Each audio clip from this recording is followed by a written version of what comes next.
Olá, minha gente, que bom ter vocês por aqui mais uma vez para um novo episódio do nosso podcast do Projeto Circulando. Hoje, quem está aqui comigo são duas pessoas muito especiais e a gente tem um tema muito importante, informativo, eu diria. Um tema que é de interesse de todas as pessoas, de modo geral, mas em especial, como eu sempre digo, também para nossa comunidade LGBTQIAPN+. Mas antes de eu apresentar essas duas pessoas incríveis que a gente tem aqui, eu queria só pedir para você que está acompanhando a gente, que ouve a gente agora, nos mais de 30 países onde a gente já está com o podcast, que você faça exatamente o que está aparecendo aqui na tela, ó, que você se inscreva, ativa o sininho e depois você vai lá e deixa ativado o sininho para você receber uma notificação quando tiver um novo episódio, ok? Feito? Combinado? Isso ajuda a gente a chegar mais longe e a levar esses conteúdos que são gratuitos para muito mais pessoas ao redor do mundo. Então, vamos lá, minha gente. Quem está comigo aqui hoje são esses dois queridos, o Jarbas e o Mikael. Meninos, sejam muito bem-vindos. Olá, tudo bem, pessoal? Eu sou o Jarbas. Olá, tudo bem? Eu sou o Mikael. Meninos, sejam muito bem-vindos e como eu disse aqui no começo, esse é um espaço para a gente conversar e também para a gente informar. Então eu tenho certeza que vai ser um bate-papo extremamente importante, relevante e também leve, porque a gente vai falar no fim das contas também de paternidade. Então, sem mais delongas, o nosso tema de hoje é barriga solidária. Você que está acompanhando aí, não sai. Eu tenho certeza que vocês vão adorar essa história e principalmente que vocês vão se inspirar. A gente vai para a nossa vinheta de abertura e voltamos em um segundinho só.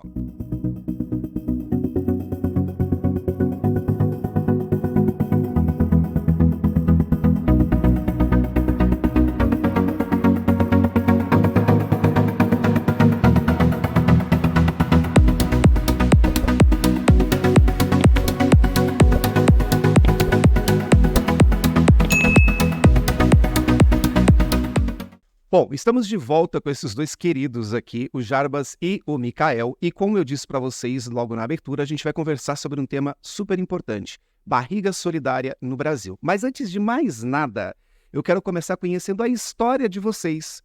Quem é o Jarbas e quem é o Mikael? Como é que vocês se conheceram? Há quanto tempo estão juntos? Quem são essas pessoas aqui para todo mundo saber? Então, primeiramente, em nome da nossa família, eu quero agradecer o convite de vocês por querer compartilhar nossa história aqui com toda essa audiência. A gente está muito feliz e eu tenho certeza que vai ser um bate-papo muito legal, como tu mesmo falaste, de muito conhecimento e com novidades que a gente tem para trazer. Muito legal. Quem é o Jarbas e o Mikael? Jarbas e Mikael é um casal apaixonado que está junto aí há 15 anos, né? Somos gaúchos, os dois do Rio Grande do Sul. Eu tenho 48 anos, o Mikael tem 35 e nos conhecemos no litoral gaúcho, mais precisamente na cidade de Imbé, no Rio Grande do Sul, que é uma praia que nós temos aqui no nosso litoral, fica a 100 quilômetros da capital. E o Mika veio trabalhar comigo como meu funcionário num bar que eu tinha aqui na praia. Olha só, o negócio rendeu, hein? E esse amor perpetuou e a gente está junto aí há 15 anos. Agora, esse ano, em setembro, nós faremos, se Deus quiser, 16 anos de casados. Nossa, que delícia, parabéns. Então tem muita festa, né? Chegada da filha, comemoração dos anos de casamento, muito bom. Mas, antes ainda da gente entrar no tema exatamente, eu queria entender de vocês. Houve um momento, assim, em que vocês tiveram algum tipo de insight, olha, a gente quer ser pai. Né? Em que momento se isso aconteceu, em que momento foi, como é que foi? Ou isso foi sendo maturado, foi uma conversa que sempre existiu, como é que foi esse processo? Bom, Alexandre, a paternidade vem comigo desde a minha infância. Eu tenho esse sonho desde adolescente, por conta das minhas irmãs, dos meus irmãos, então eu já tenho essa paixão de muito tempo. E quando eu conheci o Jarbas, eu já tinha me explorado eu tinha colocado para fora essa ideia de ser pai, então ele veio com o pé atrás, assim, ele não era muito envolvido com isso. Sempre ele manifestou essa vontade para mim, sabe, Alexandre?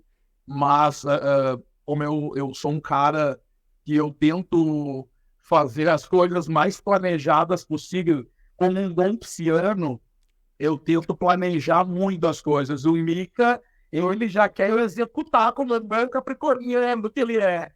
Então eu fui empurrando essa história, porque primeiro que a gente tinha que se conhecer, né, amor? Entender a nossa história, amadurecer o relacionamento, né? Quanto, né? Não dá para você já sair numa relação, já sair com uma paternidade, isso é muito prematuro, né? Então a gente teve um envolvimento legal, nossa história foi andando. O Mikael sempre demonstrou o interesse. A gente tem que ter um filho. Eu nunca dei a negativa para ele. Nunca, eu não quero ter um filho. Não, pelo contrário, eu sempre disse, Mika, eu também quero, a gente tem que ter legados, né? Nós precisamos deixar legados no mundo. Mas eu acho que é muito prematuro agora. Vamos. E aí eu fui dando uma postergada, como o mais velho da relação, fui dando uma empurradinha com a barriga, né? Com a barriguinha. Até que meados de uns 10 anos de casados, a gente começou a colocar no papel literalmente esse projeto. Vamos falar sobre adoção. Isso. Porque entre um casal mesmo afetivo, né, Alexandre, o que mais se destaca no meio paternal é uma adoção.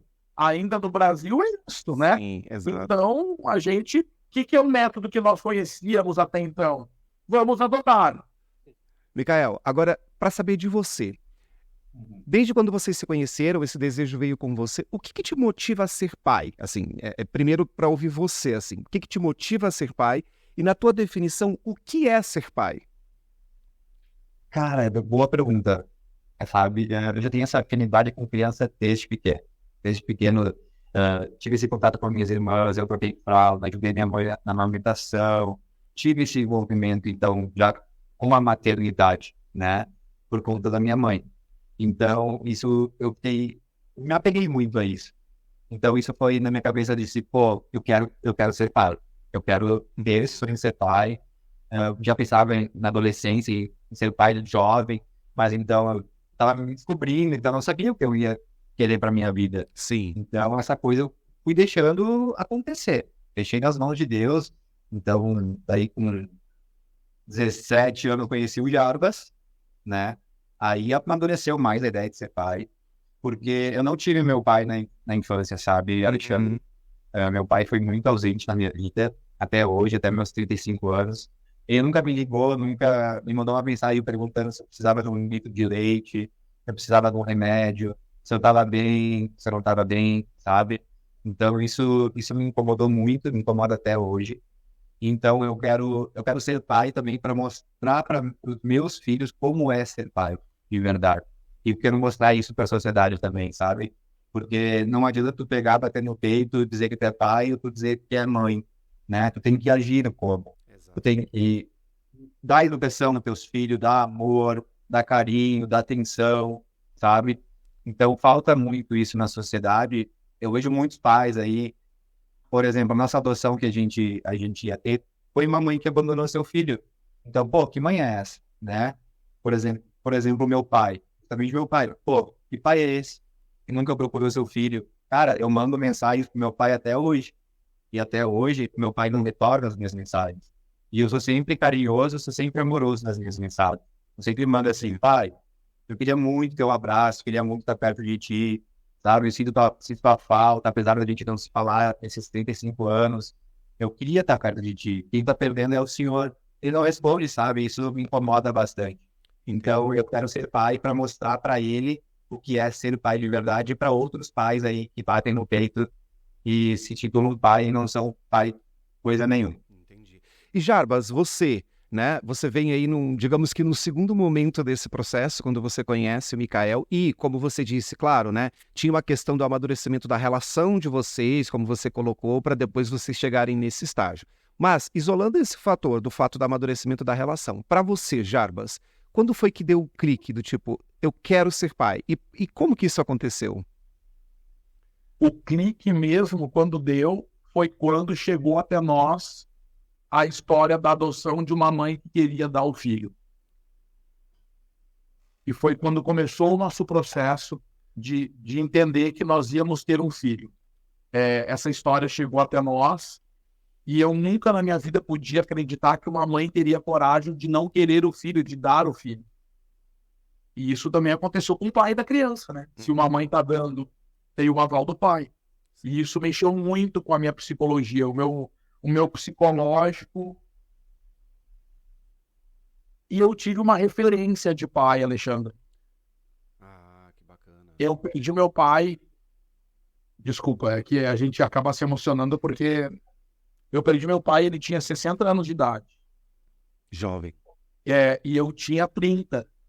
E eu já era adulto, os meus pais estavam separados, o meu pai adquiriu um câncer. Então, assim, eu tive um pai referência totalmente o oposto do que o Mika sofre, ele sofre, convivo com ele. Eu vejo que isso é uma coisa, uma frustração, né? Porque tu tem teu pai tá vivo. Eu é o contrário, eu tive toda a estrutura com pai e mãe e o meu pai sempre foi uma referência de pai. E eu vou ser um pai, se eu for 30% do que o meu pai foi comigo, eu já sou um homem realizado. Nossa, que perfeito. Porque a paternidade é como se fala, né? É quem cria, sempre existe isso no país, né? Na vida. O pai não é quem registra, é quem cria, é quem dá amor, é quem ensina, é quem acolhe. Porque, para mim, aos meus 48 anos, paternidade e maternidade é uma palavra só. É amor. Não é carga genética, não é eu quem fiz, eu quem registrei, não, é amor. É amor. É somente isso, amor, bondade, tudo que tem de coisas boas, porque a gente sabe de cada história. Hoje, que a gente está vivendo esse processo de barriga solidária, de fertilização, de adoções, que a gente está nesse meio, nós estamos carregando essa bandeira Brasil afora, a gente está sabendo de histórias cabeludas que a gente não pode nem comentar aqui, porque seria muito chato, sairia do nosso foco. E nós teríamos que fazer um programa para falar sobre isso.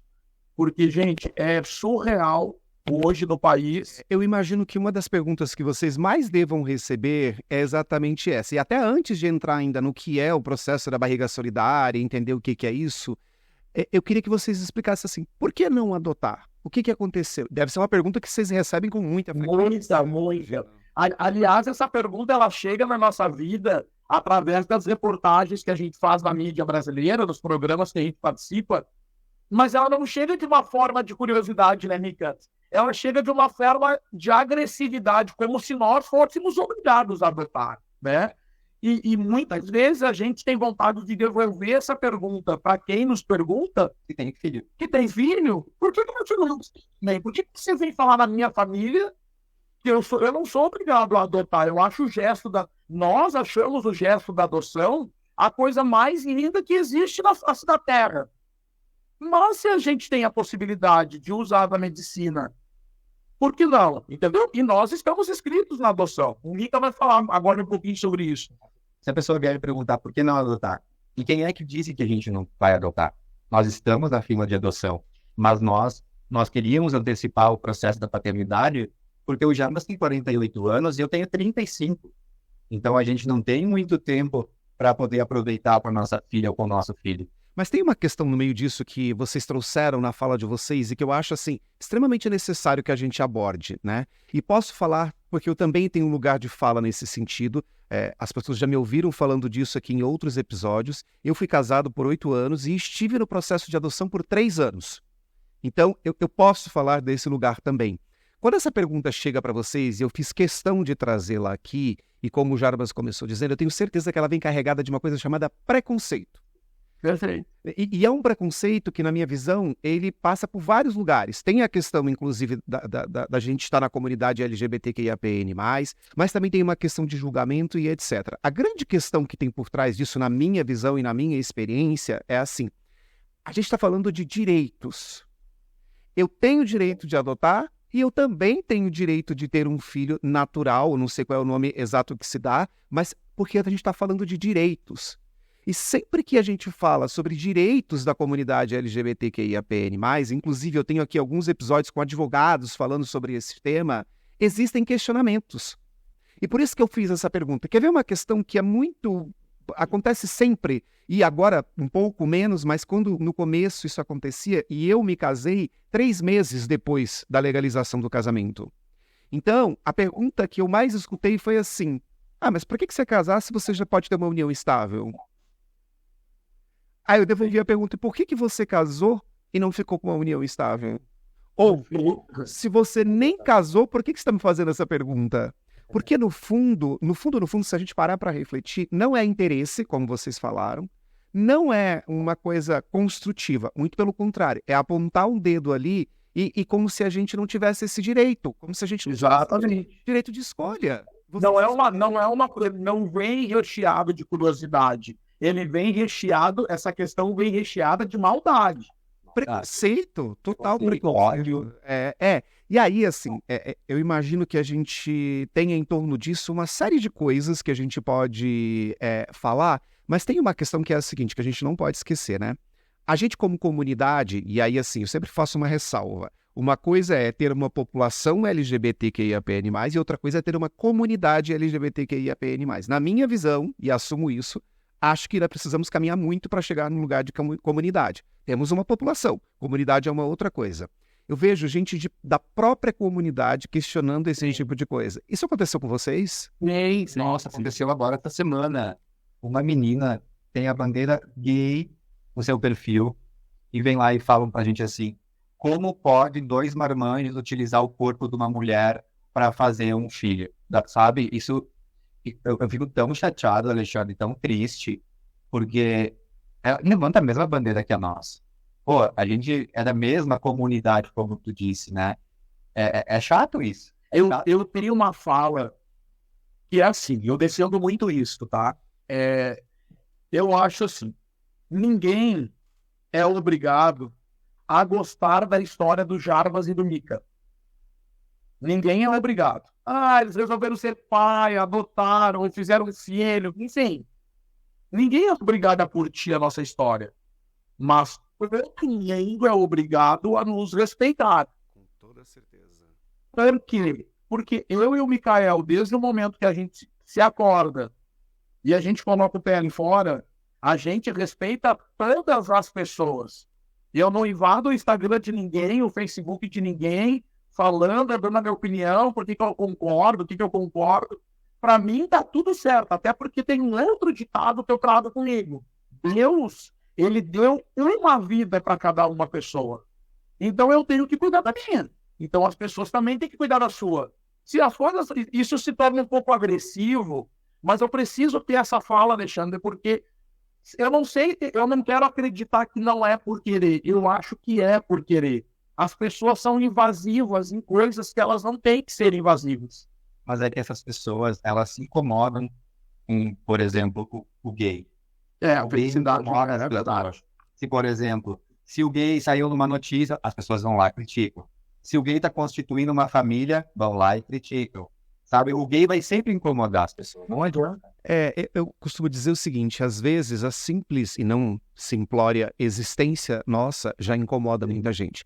E o que eu vejo em torno disso não é nada diferente do que a gente vê globalmente, esse discurso de ódio, essa questão de ataques gratuitos a N pessoas por diversos assuntos.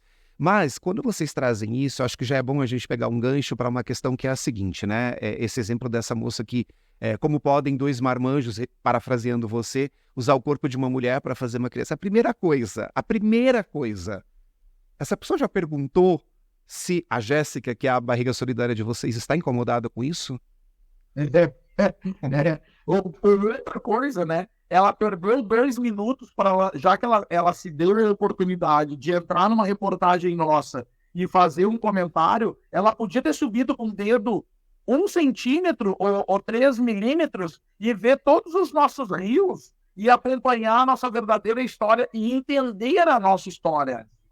Ela leu a reportagem ou simplesmente ela viu 2 homens com uma mulher com uma barriga grávida e ela saiu deduzindo que 2 homens usaram uma mulher. Mas é o que a maioria faz. As pessoas não veem a matéria. Precisa ver, pessoal. As pessoas têm que ouvir os podcasts que a gente participa, assim como esse, né? A gente já participou em outros. E as pessoas têm que ler as reportagens antes de sair fazendo qualquer comentário de dúvida ou negativo. A nossa história ela é maravilhosa, ela é linda, nós vamos contar daqui a pouco. É uma história linda, uma história de amor. Tudo que é relacionado a amor, ele é perfeito. Exato, mas tem uma questão aí, gente, que assim, é perfil de internet E eu costumo dizer que a gente está vivendo na velocidade 2x.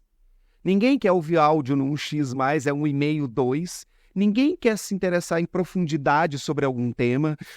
Pode ser.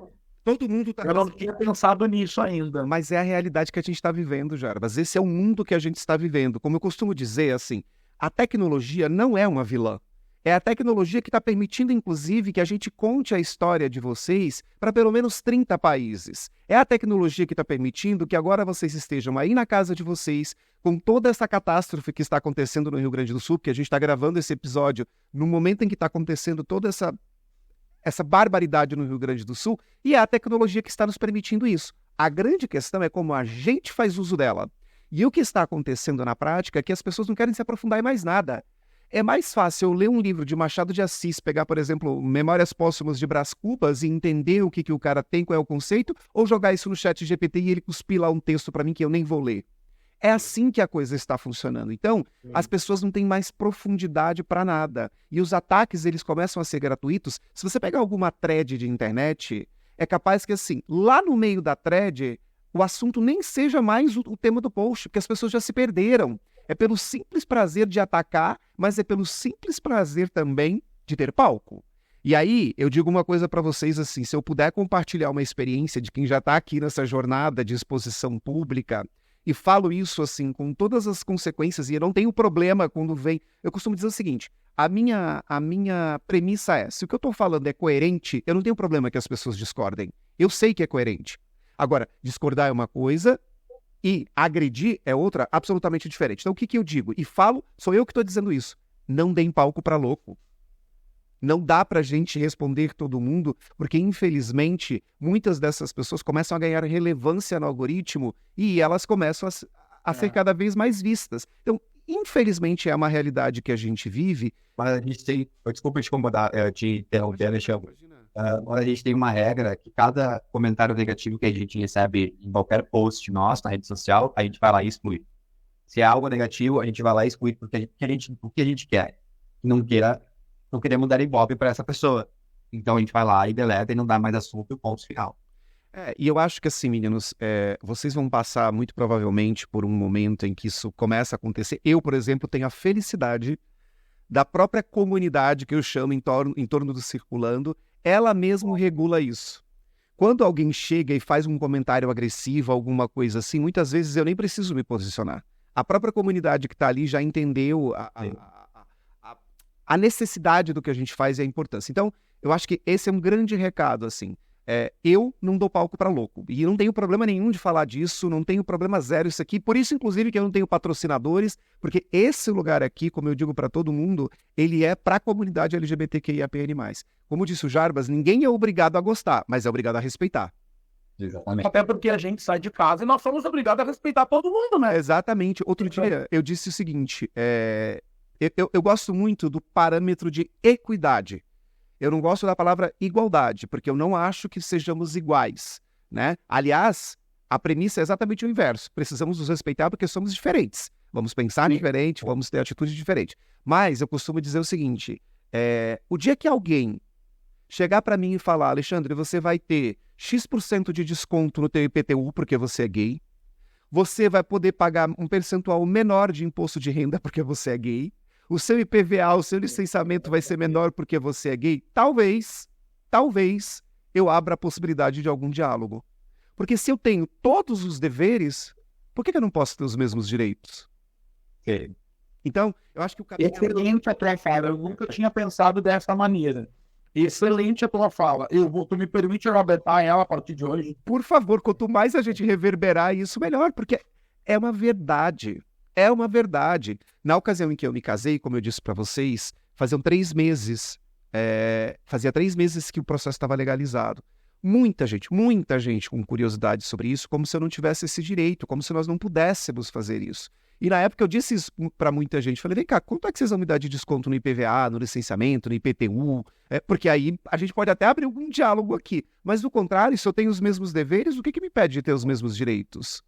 Ótimo. Né? E aí tem um conceito que vocês também devem escutar muito, porque é a história do que é a família, né? A família, para muitas pessoas, e aí eu estou falando de extremismos, né? É aquela que pode reproduzir.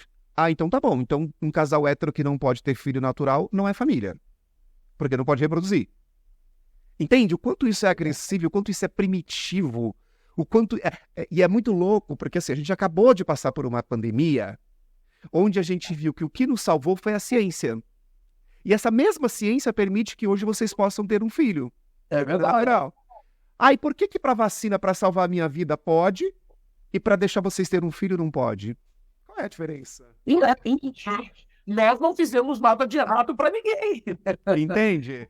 Então, eu acho que esse lugar ele precisa muito ser colocado, porque, infelizmente, a gente tem ainda um grande número... Bom, é só a gente olhar e nós somos o país do mundo que mais mata pessoas LGBTs. Do mundo. Do mundo.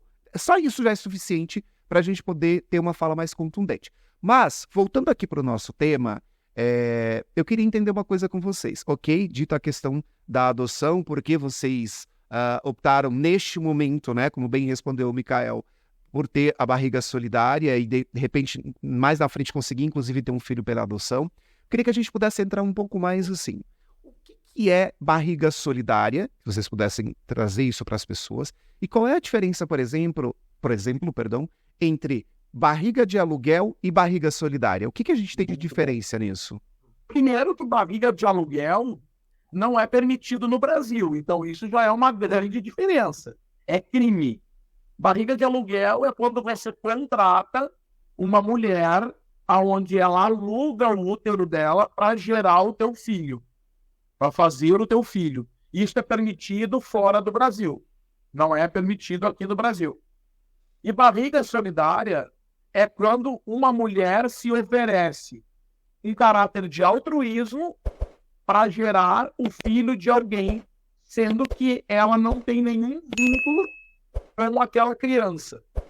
Não tem envolvimento financeiro. A barriga solidária, ela se chama tecnicamente como útero de substituição. Você tem uma barriga solidária e você trouxe um ponto super importante. Essa mulher que vai gerar essa criança, ela não tem vínculo nenhum, inclusive não tem vínculo legal com esta criança. Mas eu acho que é importante a gente entrar um pouquinho nesse detalhe, porque assim, paira sobre o imaginário comum, do senso comum das pessoas, algumas coisas que são mito, né? Então, uma delas é, mas essa mulher que vai gerar essa criança, ela vai ter um apego emocional, ela ficou 9 meses gerando aquela criança, como é que ela não vai ser mãe? O que vocês dizem a esse respeito? E aí, seu Mikael, pode falar. Primeiramente, as pessoas têm que entender como que funciona o processo de barriga solidária, né? A barriga solidária como eu expliquei anteriormente, você tem que ter uma mulher, no mínimo com um filho vivo, no máximo até 50 anos, e ela se predispõe a gerar um bebê para alguém, sem nenhum envolvimento financeiro. Ponto. Esse é o primeiro passo. O segundo passo, para que a gente possa gerar a nossa filha, nós temos mais 2 etapas. Nós temos que ter óvulo e nós temos que ter o esperma. No nosso caso, nós fomos agraciados porque a irmã do Mika, a minha cunhada, a Maria Bortolanza, ela doou os óvulos. E eu doei o sêmen. Fizemos o embrião na clínica. Com isso, nós implantamos na Jéssica e, graças a Deus, ela já engravidou na primeira tentativa. Mas, unindo tudo isso, a Jéssica engravidou e nós entendemos, através da ciência, que nós temos o primeiro bebê no sul do Brasil a ter a genética dos 2 pais. A minha genética pelo meu esperma e a do meu companheiro pela carga genética do óvulo da irmã que tem o DNA dele. Sendo que a Jéssica não é mãe da Antonella. E a Jéssica não tem nenhum envolvimento a não ser um forninho, a não ser carregar a bebê pra gente por mais uma semaninha só agora, né? Que já está chegando. Tá quase. Uma coisa, Alexandre, se cabe aos óvulos, né? As pessoas vêm e nos falam assim, mas a irmã do Mikael que doou os óvulos, ela é a mãe da Antonella. Não, ela não é a mãe da Antonella. Porque ninguém é mãe de óvulos, né? O óvulo é uma célula, né, Mikael? No momento que a Marie, por exemplo, que é minha irmã, ela doou os óvulos para mim e para o Jarbas, né? Então, aqueles óvulos nos pertencem. Ela doou, dentro do caráter de altruísmo, ela doou os óvulos. Ela fez um ato de doação. É que nem um órgão. Se uma pessoa doa no rim, alguma coisa para alguém, aquilo deixou de te pertencer e eu doei para alguém. Portanto, eu não tenho mais vínculo nenhum sobre aquilo. Exato. Não, perfeito. E assim, vocês trouxeram uma coisa que assim, eu acho que é importante a gente frisar. Primeiro que ninguém é mãe de óvulos, né? Começa por aí, eu achei essa fala brilhante, né? Segundo, que a gente precisa falar da importância dessas duas mulheres. Aliás, Marie e Jéssica, beijo para vocês que estão, Beijo. com certeza, né, assistindo isso daqui. Você falou uma coisa super importante, Jarbas. É um ato de altruísmo. E ao invés da gente olhar para isso e entender esse amor, né? Porque é um amor enorme por vocês, né? Tanto a Marie quanto a Jéssica, elas têm esse amor enorme. Só pelo ato dá para saber disso, né? Sem sombra de dúvida. E ao invés da gente olhar para isso, entender esse altruísmo, se inspirar nisso para fazer outras coisas, as pessoas inclusive preferem fazer o contrário. Atacar, questionar, ao invés de tentar levar isso como uma inspiração. By the way, voltando para o centro da conversa, a gente tem uma questão que é muito séria aqui, né? Primeiro que ninguém é mãe de óvulo. Segundo que, assim, quando você tem um óvulo fecundado por um espermatozoide que está no útero de uma outra mulher, esse óvulo não foi fecundado nesta mulher. Perfeito. Portanto, tecnicamente falando e cientificamente falando, essas são as grandes questões que a gente precisa olhar. E eu insisto num assunto. A gente tem que ser coerente. A mesma ciência que acabou de nos salvar de uma pandemia, criando uma vacina que nós todos ficamos felicíssimos por conseguirmos sair dessa, é a ciência que está permitindo isso. Então, até porque eu tenho, vamos arredondar para 50 anos, embora essa carinha de bebê não me entregue, né?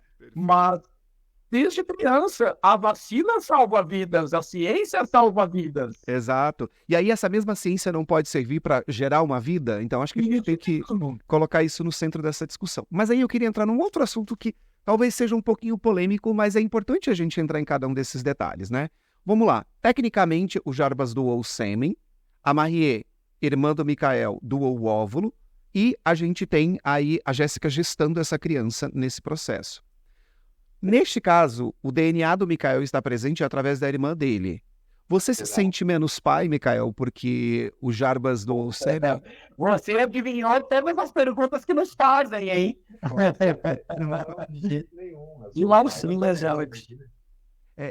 Como é que isso fica para vocês, assim? Porque tem sempre uma questão, de novo, né?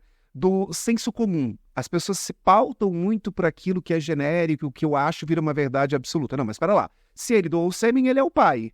Mikael não é pai. Sim. Gente, Hoje teve um comentário, um cara botou assim, o Jarbas é o pai, mas o outro é só tio, como é que é? Tio pai, não vai ser o pai. as pessoas criam, né? A criatividade, ela é maravilhosa. Eu respondi pra ele ensinar o quê? Nós somos os dois pais da Campanha. Gente, eu sou uma pessoa que eu sou muito emotivo. Eu choro por qualquer coisa e eu estou grávido. Minha filha está nascendo daqui 5 dias. Eu estou, assim, à flor da pele. Então, assim, o que acontece? O Mikael, a gente não pode ter dentro de uma relação a disputa do poder, em primeiro lugar. Se nós tivesse disputa de poder dentro da nossa relação, a gente não estaria junto há 15 anos. Nós temos o casal perfeito longe disso. Porque eu tenho ideias, o Mika tem outras, e a gente troca, discute, briga, fica bravo, dorme no sofá quando tem que dormir, no outro dia toma café junto. A gente é um casal normal, como todas as pessoas do planeta Terra. Então, assim, eu acho o Mika muito mais do que eu, porque eu sei o que ele tem para dar, sabe? Eu sei o que o Mika vai fazer, e não é porque ele está aqui do meu lado. O Mika vai ser o cara que vai estar na linha de frente, porque eu sou o cara que vou estar na retaguarda. O Mika é autônomo, ele vai ter esse envolvimento maior nesse começo, porque, pessoal, tudo na vida, tudo é financeiro. Não tem como um casal que tem um filho, vamos lá, o casal tradicional, o casal hétero, trabalhar, Eu vou ter minha licença, eu vou ter meu período de férias, vou voltar a trabalhar. O Mika vai chegar no momento da nossa vida que ele vai voltar a fotografar. O Mika, ele é fotógrafo. Então, assim, a gente tem um envolvimento com criança desde muito cedo. O Mika faz esse trabalho infantil. O Mika tem envolvimento com ensaios de gestante, com aniversários infantis. Ele vai dar um tempo, nós vamos nos organizar e daqui a pouquinho tudo volta ao normal em qualquer casal na face da Terra que tem um filho. Então, assim, a Antonella, primeiramente, ela não tem mãe. E eu já estou ensaiando um ensinamento que a gente precisa fazer para ela não sofrer bullying na escolinha. Porque eles vão brincar com a Antonella. Ai, tu não tem mamãe, eu tenho. A Antonella vai vir já treinada por mim, que é sem vergonha. Lá, e tu não tem 2 pais, eu tenho. Então é assim, gente. Tu entendeu? A Antonella, ela tem 2 pais maravilhosos que vão dar um amor, vão dar um mundo para ela. Vamos fazer tudo por ela, porque a gente, antes de ter uma filha, nós amamos, nós temos um amor na nossa família. Nós temos uma família tradicional, com 7 cachorros, 7 pets. Nós temos pai, mãe, sogra, cunhado. A gente tem a vida normal que todo mundo tem. Só que a gente tem muito amor. E quando o amor transborda o coração da gente, eis que faz-se necessário uma nova vida. E a nova vida minha e do Mika é a nossa filhota, que está daqui diazinhos, e ela está aqui conosco. Não, e eu achei isso sensacional. Antes da gente começar a gravar, vocês que estão acompanhando aí, aconteceu uma coisa muito interessante, né? Porque a gente, no momento da gravação, precisa do silêncio para captar o áudio, etc. E o Jarbas estava pensando em colocar o celular no modo avião. E eu preciso contar isso para vocês, gente. Aí veio o Mika e fala, não coloca, porque pode ser que a Jéssica ligue. Claro, óbvio. Não, é o mood pai, né, instalado ali o tempo inteiro. Mas eu pai de primeira viagem que queria desligar o celular para gravar, para não interromper aqui o nosso bate-papo, mas o Mikael já, não desliga. Vai que a Jéssica liga, tá com as dores, nós temos que sair correndo para ir lá socorrer. E é verdade. E é assim, gente, nós estamos numa aflição, até me permite, Alexandre, nós fazemos um parêntese aqui. Nós estamos vivendo um momento e um cenário de guerra no nosso estado. E os papais aqui estão muito aflitos. A gente está muito ansioso porque nós moramos a 1 hora de Porto Alegre, a gente mora a 100 quilômetros da capital. Graças a Deus aqui não aconteceu nada, não vai acontecer, porque nós estamos no outro lado da região que inundou, né, com as enchentes. Mas, em contrapartida, nós temos familiares que perderam tudo, nós temos amigos que perderam tudo. O Mika é da Serra Gaúcha, o Mika tem familiares que foram resgatados de helicóptero, gente. É uma coisa muito triste, a gente nunca imaginou viver uma coisa dessa. E, para piorar um pouquinho, nós temos todo esse envolvimento das estradas, da chuva. Porto Alegre. Nós temos que sair correndo para nossa filha. Porto Alegre está embaixo d'água, só tem um acesso a Porto Alegre, um acesso para todo esse povo. Então, a gente está muito nervoso porque a qualquer momento a Jéssica pode entrar, estourar a bolsa, vai trabalhar de parto. Então, a gente está apreensivo pela questão, pô, amor, como é que vai ser? Para a gente ir para Porto Alegre, nós levamos em torno de 2 horas.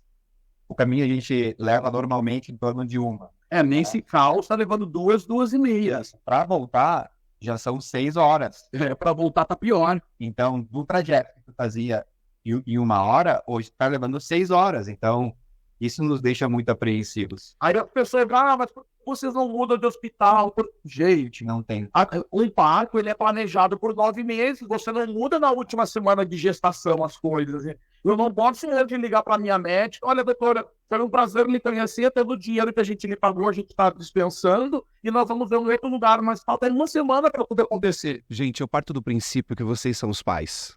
Isso. Vocês vão tomar a melhor decisão para a filha de vocês. Ninguém tem esse direito. Eu até entendo que alguém possa querer ajudar, dando uma opinião, mas a gente tem que entender o limite entre a ajuda e a imposição. Eu, particularmente, assim, tenho certeza que vocês, ao longo de todo o processo, chegaram até aqui, vocês sabem o que é melhor para a filha de vocês, onde vai ser feito, como vai ser feito. É uma tragédia o que está acontecendo. Ninguém tem culpa, Mas é uma boa reflexão para a gente fazer. Por que a gente não está preocupado com aquilo que a gente de fato deveria preocupar-se e tá preocupado com a vida dos outros, de 2 pais que vão ter uma filha, que vão, né? Por que a gente tá preocupado com o que de fato a gente precisa? A gente acabou com esse planeta. A gente está vivendo as consequências que tendem a piorar de agora em diante. Só que ao invés da gente olhar para essas questões, a gente que eu digo o planeta, né? Continua agredindo, continua julgando, continua apontando o dedo. Bom, a gente acabou de passar por uma pandemia, gente. E a gente viu que muitas pessoas não conseguiram chegar nesse lugar, mas eu acho que é uma reflexão super importante, porque assim, no fim das contas, o que vocês estão fazendo aqui, além de dividir a história de vocês, nem sei aonde isso pode chegar, não posso dizer para vocês, tem uma questão inspiracional. Eu recebo muitas mensagens, né? A gente tem um filtro, claro, nem todas chegam até mim, porque tem coisas que não dá para administrar, mas assim, muitas mensagens de pessoas perguntando coisas básicas, né? Eu posso adotar uma criança? Eu posso casar? Tem esse tipo de pergunta. Imaginem a potência que é alguém ver que vocês fizeram este processo, que isto é possível no Brasil e que são 2 pessoas, entenda um comum aqui entre aspas, eu estou dizendo porque são pessoas do dia a dia, não é alguém, não estou falando de alguém famoso, de artista, etc. Esta possibilidade de vocês vira uma referência para muita gente. E é nisso que eu quero que a gente foque, assim, sabe? Assim, o que vocês sugerem nessa linha para outros pais, ou não pais, né? Não seja no plural, porque pode ser também um monoparental, que esse é o termo técnico, né? Alguém que quer ter um filho sozinho, isso é possível. Eu vou falar sobre isso.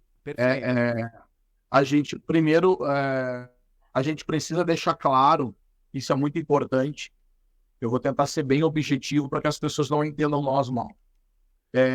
A chegada da Antonella na nossa vida, a chegada dela ela foi programada, nós programamos ter um filho. Né? Filho ou uma filha, enfim, isso para nós não era, né? Sexagem é a consequência, né? Segundo, em nenhum momento eu e o meu esposo estamos preocupados com carga genética. Pelo amor de Deus, nós estamos vindo de uma história onde nós íamos adotar. A adoção não tem carga genética. Então, a carga genética que a gente recebeu de nós termos uma filha com o nosso DNA foi uma consequência, foi um bônus. Foi um bônus e foi uma... Eu acho que o pai velho lá, a gente fala aqui no Sul, o pai velho lá de cima, ele botou o dedo e disse assim, olha só, esses meninos, eles sofreram um bocadinho aí com essa adoção, vamos dar uma ajeitadinha na cabeça desses 2 meninos aí que eles precisam. E eles foram ajeitando e as coisas foram acontecendo para nós sem a gente querer. Não tem preocupação com carga genética. Filho não é carga genética, pessoal. Filho é amor. Filho é amor, não é carga genética. Eu conheço muita gente com carga genética e larga o seu filho no container, na lata do lixo, na rua, toca pela janela do ônibus, como vocês todos sabem de muitas histórias do Brasil afora. Então, para mim e para o Mica, filho é amor. A nossa história, ela tomou uma proporção porque ela vazou na mídia. E aí a imprensa começou a nos procurar. Ela vazou na mídia pelo seguinte fato de nós sermos o primeiro casal afetivo no sul do Brasil a ter uma filha com a genética dos 2 pais. E o segundo do Brasil. Nós somos o segundo do Brasil. Uau. Porque o Rio Grande do Sul, ele é um estado provinciano, ele é um estado que todos nós sabemos do gauchismo, do machismo. Nós somos daqui, gente, nós somos gaúchos. Nós não somos paulistas ou catarinas que estamos morando aqui, ou curitibanos, enfim. Nós somos gaúchos, nós somos nascidos aqui, naturalizados aqui. Então, e eu vim do interior. E eu vim do meio da serra, lá no interior da Colômbia. Eu ainda sou da capital. Então, assim, só para deixar claro isso, é muito importante, Alexandre, porque às vezes as pessoas pensam assim, não, isso é tudo armado, eles queriam montar um projeto para ganhar dinheiro. Não, nós não estamos ganhando dinheiro nenhum, pelo contrário, nós estamos gastando dinheiro. Porque o processo médico, clínica, hospital, tem todo um tratamento para fazer isso. O processo em si, com a barriga, não tem nenhum envolvimento. Mas nós temos que ter o plano de saúde para ela, que isso é obrigatório por lei. Nós temos que pagar a clínica, tem que pagar o hospital, obstetra, pré-natal, medicações, o tratamento tinha uma série de medicações, entendeu? Então, tem um envolvimento financeiro, que é este, somente, não tem mais nenhum. Então, isso é muito importante deixar claro. Uma outra coisa que é muito importante deixar claro, a barriga solidária, ela não é impossível. Você é amigo gay, amiga gay, hétero, casal, pai solo, mãe solo. Este processo que nós estamos vivendo na nossa família, ele não é impossível. E ele é para toda a sociedade, para todo mundo. Embora nós estejamos aqui no programa com uma comunidade, né, específica, eu e o Micael, neste processo, nós nunca levantamos a bandeira, e nós já falamos sobre isso anteriormente, Alexandre, que o nosso processo, o nosso entendimento de barriga solidária é para levar para a sociedade, para mostrar e compartilhar com o mundo todo que qualquer pessoa, por algum motivo, não conseguiu ser papai ou mamãe através dos métodos tradicionais, que existem outros métodos. A barriga solidária é um deles. Então, a gente está sendo procurado por pai solo, a gente está sendo procurado por mãe solo, né, Mica? Mulheres que querem ser mãe solo, casais homossexuais femininas, masculinos, pessoas que já estão casadas assim como nós, 10 anos, 8 anos, 15 anos, e através da nossa história... mulheres que estão com problemas de infertilidade. Gente, uma coisa muito grave, a Anitta trouxe uma fala muito importante. A infertilidade, ela é altíssima no país, eu não sei mensurar aqui o valor percentual, mas se não me falha a memória, são duas casas, são uma dezena, 10, 12%, é altíssima a fertilidade no país, a infertilidade no Brasil. Então, esses métodos de fertilização in vitro, eles são auxiliares para que as pessoas possam realizar os seus sonhos. Vocês sabiam que hoje no mundo nós já temos mais de 7 milhões de crianças geradas por fertilização in vitro? Nossa. Este número eu tenho, ele é real. Que sensacional. Agora, como eu disse agora há pouco, isso é muito potente, né? É importante as pessoas escutarem isso de vocês e verem vocês aqui. Você trouxe um ponto que é extremamente importante, né? Não é sobre a sexualidade, é sobre a família que vocês querem construir. Mas tem uma coisa super importante, assim, majoritariamente as pessoas que acompanham aqui o canal e, enfim, o Instagram e outros projetos que eu tenho aqui nas plataformas de áudio, todas elas, majoritariamente são da comunidade LGBT. Mas eu tenho 2 pontos para dizer. Primeiro, que nós não somos filhos de chocadeira, como eu costumo dizer. Nós também temos família. E, de repente, eu tenho um irmão, uma irmã com essa infertilidade, e isso é uma informação que eu posso levar assistindo esse podcast, né? Por um outro lado, eu também posso estar aqui nessa situação e querer ter um filho sozinho, independente da minha sexualidade. Tem muitas mães, e aliás, eu quero aproveitar esse momento aqui para agradecer o carinho que eu recebo das mães de pessoas LGBTs. Isso é tão reconfortante, porque assim, tem muita mãe que assiste e que ouve, e eu já recebi relatos assim do tipo, muito obrigado por você me explicar isso sobre o meu filho, sobre eu poder saber lidar melhor com a minha filha. É bom saber que existem outros pais nesse processo, então quero deixar um beijo enorme para todas as mães e pais que acompanham aqui, mas isso também é importante, porque pais e mães que acompanham aqui podem ter outros filhos, e que esses filhos podem querer ter um filho, né, gerar um neto, e que não sabem como fazer. Então, é muito além de uma questão de sexualidade ou de identidade de gênero, enfim, não importa. O que importa é o que vocês estão fazendo. Mas de ordem prática, gente, como é que funciona? Quero ter um filho hoje e vou utilizar o processo de fertilização in vitro no Brasil e vou querer uma barriga solidária. Quais são as etapas? Onde que eu bato primeiro? Eu vou numa clínica, eu procuro um cartório, eu tenho que ter um registro, eu já tenho que saber quem é a mãe, a barriga solidária. Como que é o processo na prática? O processo é fácil. O mais difícil é ter a barriga solidária. Que é o primeiro passo que a gente instrui as pessoas a terem. Antes de para não ter um sonho frustrado, né, Alexandre? Porque você vai fazer um processo de barriga solidária que ele tem uma série de etapas. Qual é o primeiro passo? Ter a barriga solidária. Como que você tem a barriga solidária? Existem 2 maneiras de você ter uma barriga solidária. Ou você tem uma barriga solidária anônima, anônima eu usei errado. Não tendo parentesco consanguíneo com os papais, que é o nosso caso. A nossa barriga solidária, ela não é nada nossa, ela é uma amiga de muitos anos e nossa comadre, porque nós somos padrinhos de batismo de um dos filhos dela, ela tem 2, e a segunda é banho de prova e chama de Dindo. Ori, beijo para vocês, estamos vendo. E esse é o primeiro passo, tu ter uma barriga solidária. Só que a barriga solidária, ela pode ser um parentesco dos papais, e sem parentesco dos papais. O sem parentesco dos papais, ela precisa ter uma autorização do Conselho Regional de Medicina da sua cidade, da onde é a barriga solidária. Quem é que pega essa autorização? A clínica de reprodução assistida que os papais vão contratar para fazer todo o processo de gravidez. A clínica em si, ela cuida de toda a parte burocrática. Os pais não devem fazer nada, muito menos a barriga. Quem faz tudo isso é a clínica. Então, ou ela tem parentesco consanguíneo, ou ela não tem. O parentesco consanguíneo, eles consideram até 4º grau, até prima. Não precisa de autorização nenhuma. É só tu comprovar isso na clínica e tu vai fazer a barriga solidária sem autorização, sem nenhuma burocracia.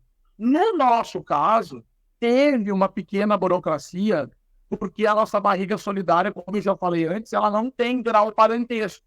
Então, nós tivemos que viver um momento de ansiedade, mais do que a gente já estava, pegando essa autorização no Conselho Regional de Medicina do Rio Grande do Sul, que levou em torno de 5 meses para autorizar.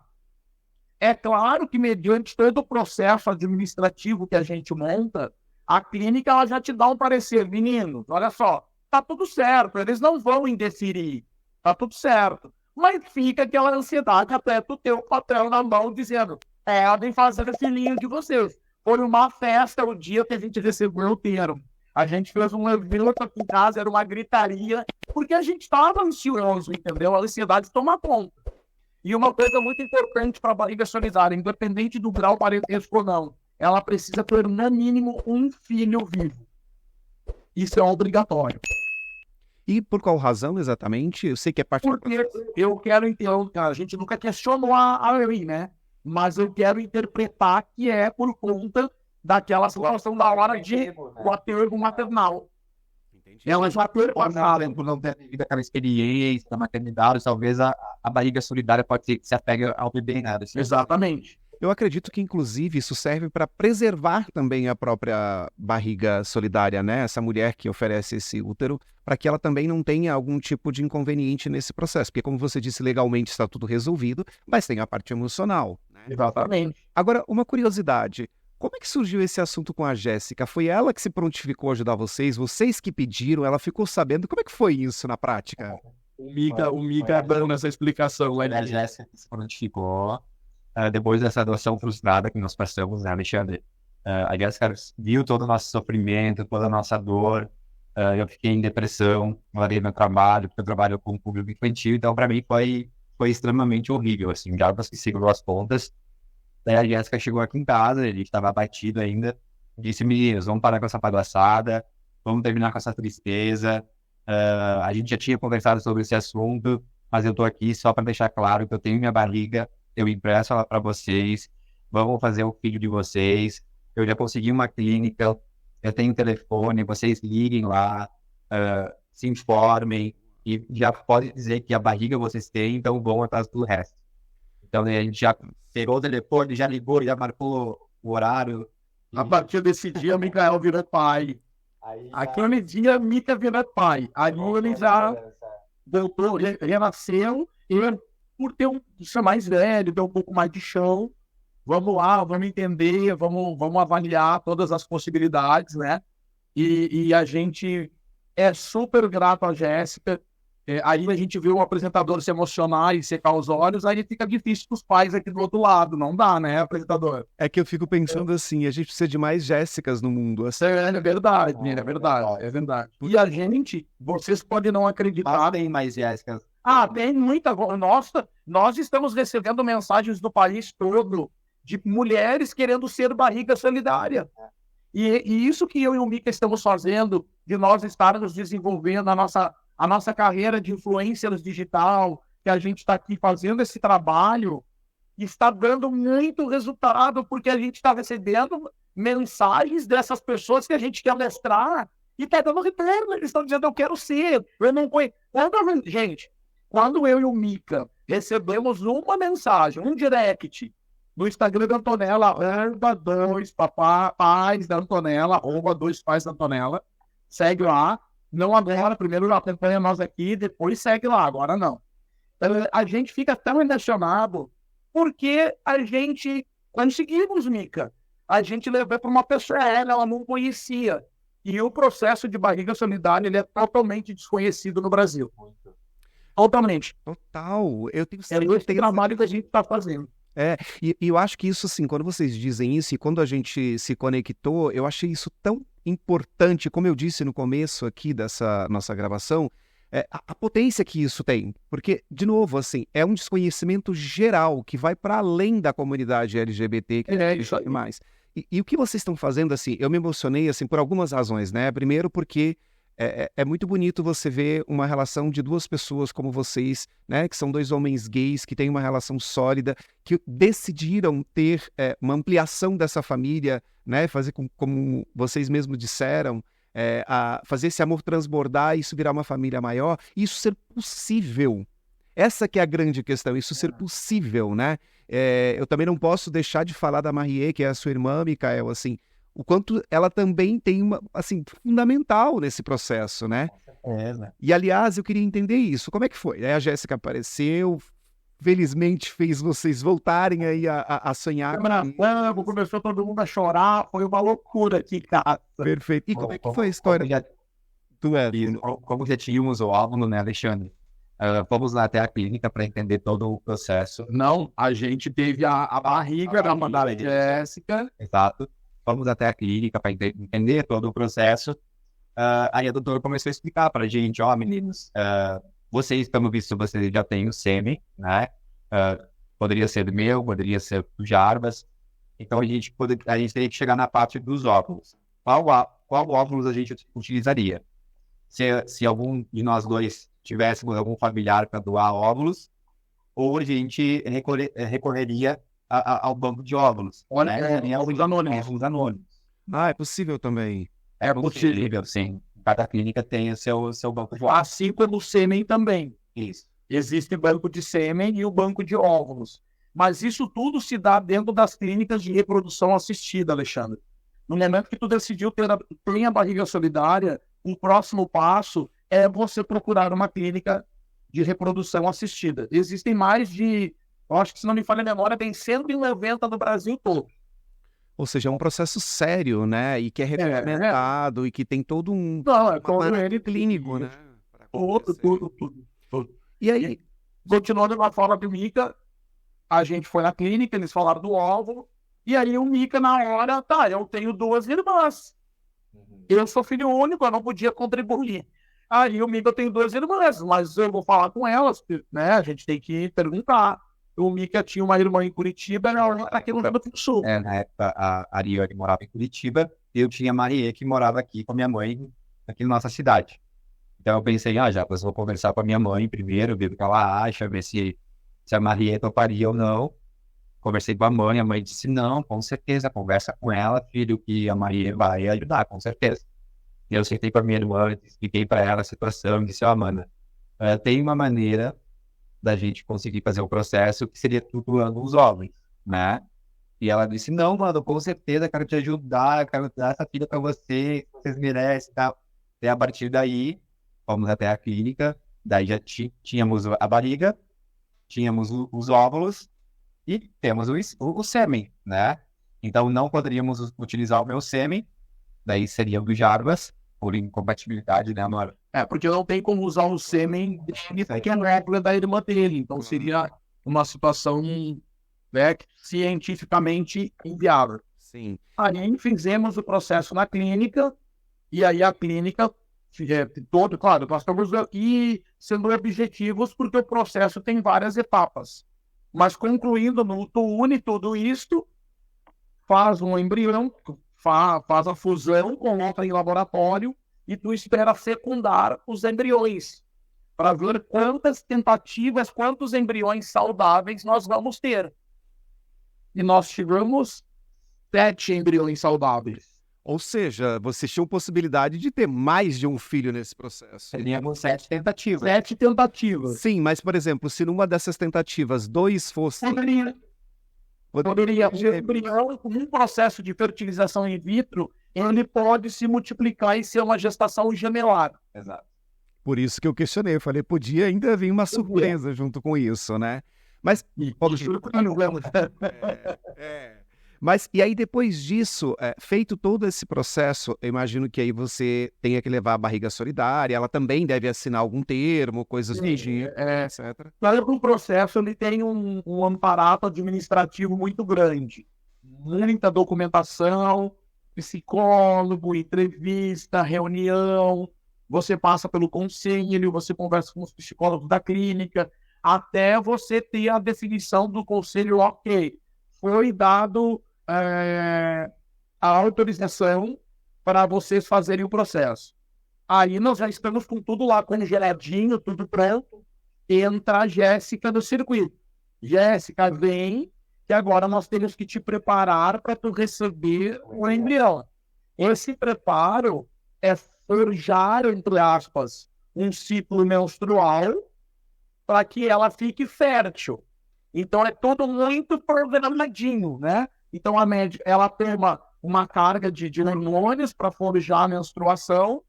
Quando ela entra no período fértil, que a médica faz lá a conta, né? Bonitinho, quando que ela vai estar na fertilidade, a gente marca o dia de fazer a transferência embrionária. O que é a transferência embrionária? É conectar o nosso embriãozinho lá dentro do endométrio, lá no útero, para ver se ele vai colar e ela engravidar. Assim, português, para brasileiro dos termos, tá? A gente fez essa transferência dia 5 de setembro de 23. Dia 10 de setembro, ela tem que fazer um exame dia 20 de setembro para ver se ela estava grávida. O beta-HCG, que é o exame de sangue que tu faz no laboratório. Ela fez uma surpresa para nós, que foi o que viralizou na internet. Ela fez com uma semana de fertilização.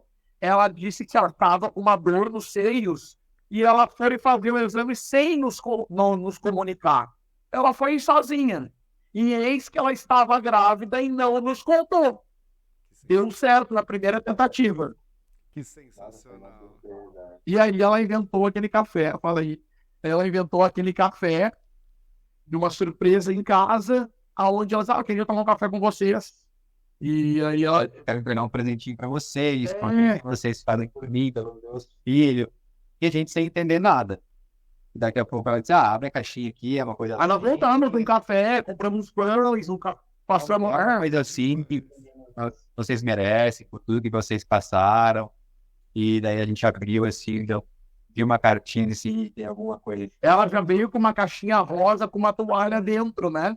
E eu falei, pronto, ela tá dando uma toalhinha para o nosso bebê, né? Nosso filho, que nós vamos ter. Se por mais que não desse certo a gravidez naquele momento, nós íamos continuar tentando até dar certo. Então, ela já tá dando um presentinho. Mas veio com uma carta. E essa carta, quem leu foi esse rapaz aqui. E ele pegou a carta e começou a ler a carta. E a primeira frase da carta foi uma coisa emocionante, onde ela começou com uma situação que o positivo mais esperado do ano chegou. E aí, né, meu amigo? Aí o Jarbas começou a chorar, que eu um fiasco, o Mika também. Aí a gente teve uma carga emocional muito linda para quem não teve a oportunidade de ver. E eu convido vocês, depois de assistirem aqui o nosso bate-papo, entrarem lá no nosso Instagram, no @2pais da Antonella, e assistirem o vídeo do famoso sim dos papais da Antonella. Ah, que maravilhoso. Tem que ir lá ver, sim, com toda certeza. Não só por isso, mas também para acompanhar toda essa história de vocês, porque vamos lembrar, a Antonella vai chegar. Estamos gravando... Falta uma semana. Exato, estamos gravando... Nós estamos hoje com 38 semanas de gestação já. Ou seja, é literalmente a qualquer momento, então... Não pode agora sem o telefone do modo avião. Apresentador, por favor, não me lembra. Não, mas isso é bom, essa ansiedade tem que ser curtida, tem que ser vivida. E eu vejo vocês falando disso com tanto amor e com tanto carinho. E assim, tudo que cerca esse processo pelo que vocês trouxeram, né? Desde a família do Mikael, que super apoiou, a irmã dele que tocou de primeira, a Jéssica que se prontificou a fazer isso, essa surpresa que fizeram pra vocês. A gente tá falando no fundo de amor, né? De carinho.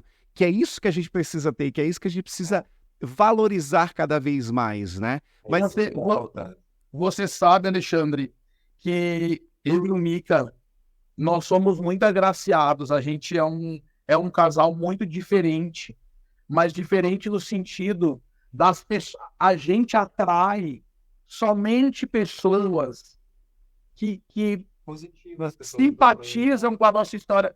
Vocês não fazem ideia da nossa rede de apoio, do número de amigos que nós temos, gente. Para ter noção, o nosso chá de fraldas teve 200 pessoas. Nosso chá de fraldas foi feito agora, foi 7 de março, foi num domingo, num clube. Também está no Instagram, depois vão lá olhar, foi uma festa linda, maravilhosa. Que sensacional. A gente tem muito amigo, as pessoas choravam de soluçar quando a gente entrou, eu, o Mica e a Jéssica, os convidados, eles desabavam de ver aquela construção familiar, sabe? A família da Jéssica toda lá, nos prestigiando, tá sendo tudo muito lindo e perfeito.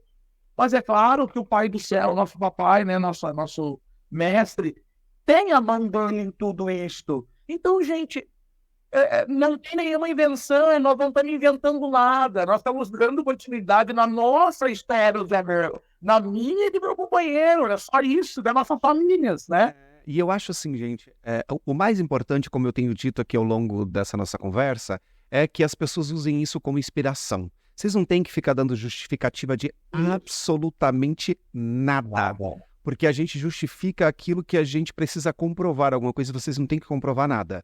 Esse é um espaço para vocês contarem e dividirem a história de vocês para inspirar outras pessoas, para que as pessoas também vejam que é possível, e é tão possível que vocês estão aqui hoje contando a história de vocês. É possível, é muito possível. E nós não somos, nós fazemos parte daquela faixa da sociedade que tem que trabalhar, que tem que ralar, e o que nos levou a construir toda esse poder amoroso é o amor mesmo, entendeu? Então a gente a gente trabalha, a gente luta, o Mica tem o trabalho dele, eu tenho o meu, todo mundo, é todo mundo junto, tá todo mundo junto nessa vitória. Isso é uma vitória e a gente está compartilhando com todos vocês para que todos vocês entendam que é possível. Não tem nada de anormal aqui, tudo é possível. Basta a gente determinar e ir atrás. Claro. E aí, aproveitando esse gancho do que você está falando, quando você fala que é possível, que é palpável, que vocês, né, como disseram, são duas pessoas comuns do dia a dia, eu não queria que a gente falasse de valores financeiros, porque eu sei que isso pode variar, inclusive é bom vocês falarem um pouquinho, mas a gente está falando, então, que isso é uma questão alcançável para pessoas do dia a dia, comuns como a gente. Mas esse valor pode variar dependendo do processo. Imagino que de região para região também, mas dentro do processo também pode variar? Claro, pode variar. Para nós teve essa variação de valores. O processo de fertilização in vitro hoje no Brasil, tudo depende muito do teu processo. Ele não tem um valor, é tanto, custa tanto. Não, ele tem uma média, mas essa média, de acordo com o teu processo, a clínica vai estudar o teu caso. Exatamente. Ela pode baixar, como pode aumentar. Mas assim, não tenho nenhum receio de falar números. Um processo de fertilização hoje no Brasil, ele gira de 100 a 140 mil reais. Tá? Mas pode ser mais barato? Pode ser muito mais barato. Pode ser mais caro? Também pode. Tu vai tentando e não consegue engravidar, o teu processo acaba ficando mais caro. Mas ele também pode ser mais em conta desse número que eu estou falando, por conta da personalização do teu processo. Certo. E falando nisso, é possível que as pessoas possam ter esse processo através do SUS? Sim, ficamos sabendo depois do nós ficamos sabendo através de uma matéria que eu vi que o SUS está fazendo. Claro, não é difundido, não é extremamente divulgado, mas o SUS está fazendo sim. E naturalmente, se está fazendo, não deveria haver distinção para casais héteros ou homoafetivos, porque... Naturalmente não. Não deveria... Não, com certeza não. Esperamos que não, né? O nosso já está pronto, eu não fui investigar, mas eu quero ter a convicção de que não, que é para qualquer pessoa. Perfeito. E aí, falando nisso, meninos, vamos falar de uma coisa ainda muito mais gostosa do que tudo isso. Como foi a escolha do nome? Quem escolheu Antonella? Por quê? Acho que tem dedo do Mikael aí pela risada dele. Como foi isso? Então, a nossa filhada, né, que é a filha da Jéssica, a Antônia, bateu o nome da Antônia, porque ela tem uma afinidade com nós, essa menina. Ela nos ama, assim, ela nos trata super bem, sabe? Ela tem uma paixão por nós dois, assim, que é algo, assim, surreal. Porque a Antônia também, não tem a presença do pai na vida dela. E ela é uma menina de 7 anos, né? E nós aparecemos na vida dela e ela nos trata como se fôssemos o pai dela. Eu até brinquei com ela esses dias, eu falei assim, Antônia, tu sabe, ela fala pra mim assim, Dino, nem tenho pai. Eu disse assim, já que tu não tem pai, vamos fazer uma coisa, já que eu vou registrar no Tonela, né? Eu quero te registrar como minha filha. Brincando, a gente brinca com ela, com a Jéssica junto. E ela fala assim, é sério? É sério, Dindo? Eu digo, sim, essa é minha filha? Ela disse, ai, Dindo, eu quero. E daí, então, ela tem uma paixão por a gente como se fôssemos o pai dela. É verdade, né? é verdade. Então, eu queria homenagear ela por todo esse amor, todo esse carinho que ela tem por nós. Então, eu pensei num nome próximo, por exemplo. A gente começou a chutar uns nomes assim. Daí, do nada, veio Antonella, assim, de primeira. Disse, Jarbas, o que tu acha de Antonella? O Jarbas disse, é um nome bonito. Só que eu fiz uma exigência e ali a Jéssica estava junto e a Jéssica comentou que uma filha que ela ia antes da Antônia, que ela quase telefone de Antonella. E foi uma coincidência. E aí eu me falei agora que a Antonella tenha 2 L's. Ah, veio daí. O Mica concordando. A partir daí ficou a Antonella com 2 L's e tá tudo certo. Perfeito. Meninos, uma dúvida então, assim, essa família pode aumentar mais ainda, porque vocês continuam no processo da adoção ou isso tá em stand-by? Como tá? Vai aumentar. Nós continuamos no processo de adoção e nós também estamos atrás da nossa segunda barriga solidária. Era pra falar? Meu Deus! Mas agora já tá disso. Agora já tá dito. Então, nós queremos mais uma barriga solidária, nós estamos atrás. Tudo no seu tempo, né, Alexandre? Então, a gente não tem pressa. Claro, a gente não quer ter essa distância de idade das crianças. E caso venha a adoção, a gente também vai adotar. Então, se vier 2 filhos, 3, 4, a gente vai... Só que a dificuldade da barriga solidária é porque ela tem que estar na região dos papais. Então, isso se torna mais difícil, né? Mas a gente não vai desistir, né? A gente chegou até aqui, a gente está inscrito na adoção e a gente ainda tem embriões. Nossa médica vai nos matar ouvindo essa reportagem. E a gente tem mais embriões. Então, se caso a gente consiga uma barriga solidária daqui uns 6 meses ou 1 ano, E animados. pretende. Que legal. E me diz uma coisa, tem alguma restrição pelo fato da Jéssica já ter sido a primeira vez barriga solidária ou ela poderia ser de novo? Como é que isso funciona? Poderia, mas é um processo novo, tá? É tudo do zero. Vai lá, pedir autorização, tarará, todo ali, tudo novo. Mas tá tudo certo, ela não vai ser. Jéssica, não se preocupe. Olha, gente, é tão, assim, sei lá, dá um calorzinho no coração, assim, de ver tudo isso, de ouvir a história de vocês, assim, porque tem muita verdade, né? E essas emoções todas, e quando vocês dizem, olha, a família vai aumentar, e afirmam isso, inclusive, com dados. Vai. É muito inspirador, assim, né? Eu acho que a gente entra de novo na história do respeito, e a gente entra no lugar que, assim, é possível que alguém não queira ter filhos e tá tudo certo? Claro, óbvio. É possível que alguém queira ter filhos e queira adotar e está tudo certo? É possível que alguém queira ter um filho geneticamente, é possível e está tudo certo? É possível ter um filho genético e o filho adotado e mais um genético, se você quiser. E mais 7 pets, está tudo certo. Eu diria que nesse caso vocês são bastante animados, viu? Porque a gestão desse processo todo aí vai requerer uma boa dose de atenção, né? Estamos preparados. Gente, o que é importante, a gente brinca, a gente dá risada, mas o processo ele é um processo muito sério, desde o início. O Mica, meu parceiro, a gente pegou junto, sempre junto, choramos junto, porque nem tudo é fácil. Tem perrengues aí, galera, tem dor. Às vezes, a dor de alguém que está lá fazendo um tratamento para doar um ego passa pra gente, porque dói, fisicamente dói algumas etapas. Então, a gente não é só a alegria tá agora. Graças a Deus, a Jéssica é uma grávida saudável, a Antonella é perfeita. Vou dar uma notícia aqui de antemão que eu não poderia dar, mas eu vou dar. Tô gostando desses spoilers aqui. A Antonella vai nascer numa previsão em torno de 50 centímetros e mais ou menos em torno de 3,4 kg.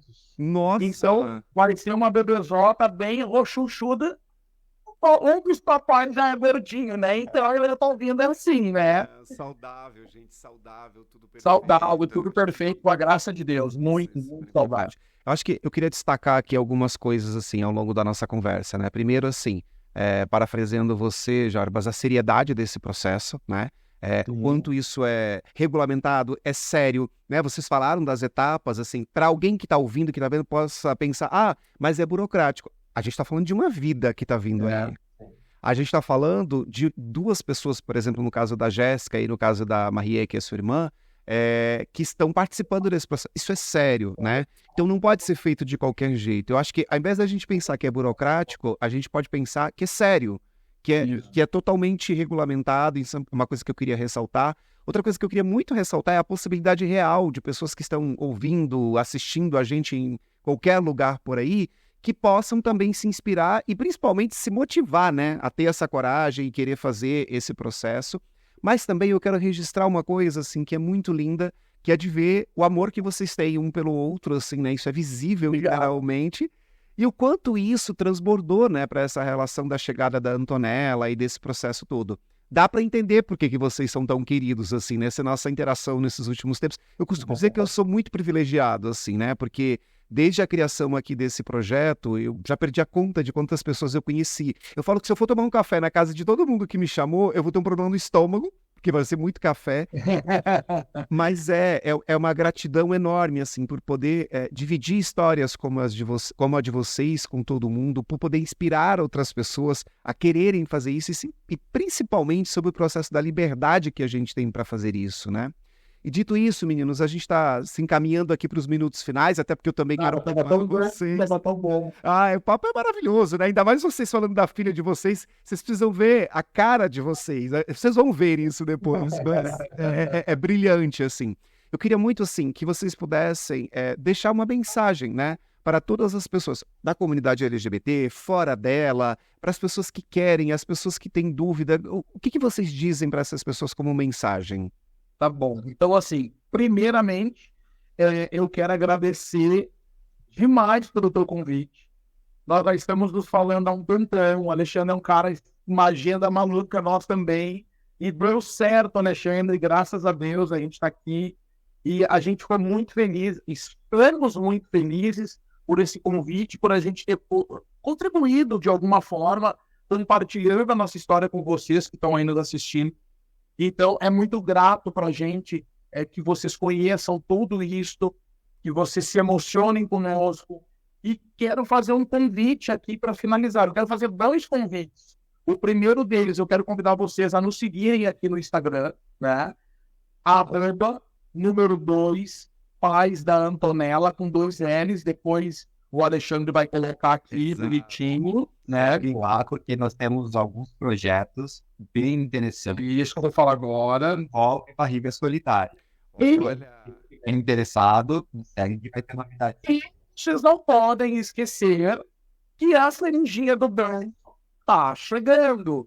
E nós vamos compartilhar nas nossas redes sociais momentos do parto. Não sei se eu e o Mika que vamos conseguir fazer isso, porque eu acho que a gente vai estar desmaiada no Black Cirúrgico lá deitado, mas nós vamos tentar. E de alguma forma vai constar no Instagram e anotem uma data. Posso falar uma data aqui? Por favor. 17 de maio, a Antonella está prevista para chegar. Eu não sei quando que o programa vai ao ar, mas enfim, não tem problema. Se não der, a gente vai estar no Instagram apresentando para vocês. Foi uma honra poder dividir a nossa história com vocês. Muito obrigado, gente. Qualquer dúvida, nos chamem. Nosso Instagram está aberto a todo o país, a todo mundo. Quem quiser nos mandar um direct perguntando mais detalhes, orientação, sugestão de clínica, tudo que a gente puder fazer para ajudar vocês é a nossa missão, o nosso objetivo. Obrigadão. Também quero agradecer ao Alexandre, ao Circulando, por essa oportunidade. E deixar aqui para vocês, quem tem esse sonho da paternidade, da maternidade, não desistam desse sonho. Não deixem para mais tarde. Se vocês têm esse sonho, se organizem. Vocês mulheres, vocês homens, têm que se organizar, né? Porque é um processo que eu vou te dizer assim, se não tem organização, né? As coisas saem um pouquinho fora do controle. Tem que organizar e planejar. E tudo dá certo. Tudo vai dar certo. Vamos seguir. Vou falar bem baixinho. Tem lante de perrengue. Mas tem perrengue também sem fazer barriga solidária. Entendeu? É isso que eu digo. A gente tem a vida normal. A vida normal tem perrengue. Então, tá tudo certo. E qualquer coisa, estamos aí à disposição para ajudar, tirar as dúvidas. E mais ou menos daqui uns 6 meses depois da Antonella, eu me comprometo de procurar o Alexandre e a gente quer trazer um projeto muito lindo que eu não vou falar aqui, eu não posso dar spoiler, mas a gente tem vários grandes projetos em níveis de excelência que nós vamos colocar em prática e tem tudo a ver com a barriga solidária, com a fertilização in vitro.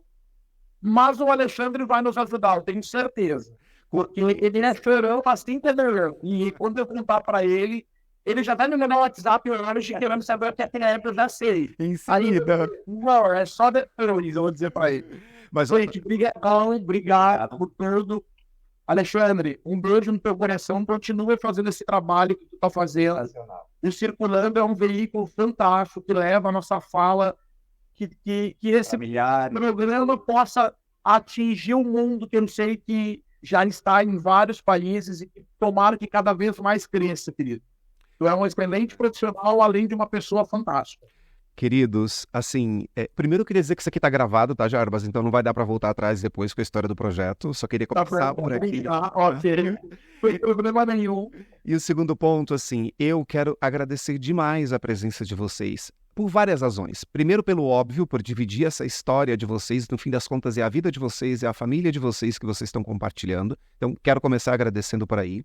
Quero agradecer porque vocês estão aí numa tensão, né, da chegada da Antonella, celular aqui do lado, e mesmo assim vocês se dispuseram a estar aqui, fazer essa gravação. Como o Jarbas falou, nossa agenda louca, vai, volta, tenta, mas conseguimos. Então quero agradecer a vocês pela disponibilidade, mesmo nesse momento que é muito especial para vocês. É verdade. Quero agradecer ainda mais, porque assim, ratificando o que a gente falou ao longo da gravação, a gente está gravando isso num momento em que a gente está vivendo uma catástrofe no Rio Grande do Sul. E apesar de vocês dois estarem bem, né, como a gente falou, vocês têm familiares que foram atingidos, amigos, é o estado de vocês que está nesse momento, nesse sofrimento, e apesar disso, vocês se dispuseram a estar aqui. E isso, gente, é assim, de uma grandeza enorme. Acreditem, o que vocês estão fazendo aqui é um trabalho. Eu sei que a vida de vocês é uma vida pessoal, mas isso é um trabalho social que a gente está fazendo aqui.